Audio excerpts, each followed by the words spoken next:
అందరికీ నమస్తే. ఆంధ్రప్రభకు స్వాగతం. నేను మీ సంతోషి. చైనా తర్వాత భారత్‌కి తాకిన హెచ్ఎంపీవీ వైరస్‌పై తొలిసారి ప్రపంచ ఆరోగ్య శాఖ స్పందించింది. ఇది సాధారణ వైరస్ అని, ఇది ఇప్పటి వైరస్ కాదు, 2001లోనే ఈ వైరస్ కనుగొన్నామని, శీతాకాలంలో ఇది ఎక్కువ అందరికీ సోకుతుందని చెప్పేసి స్పందించింది.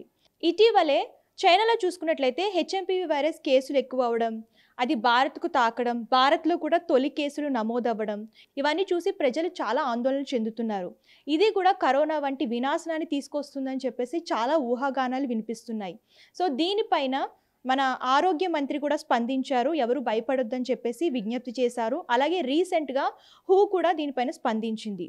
ఇది న్యాచురల్ వైరస్ అని, నార్మల్ ఫ్లూ, దగ్గు, జలుబు వంటి సమస్యలొస్తాయని చెప్పేసి స్పందించింది. అలాగే ఇప్పుడు తాజాగా మనం చూసుకున్నట్లయితే భారత్‌లో 9 కేసులు నమోదయ్యాయి.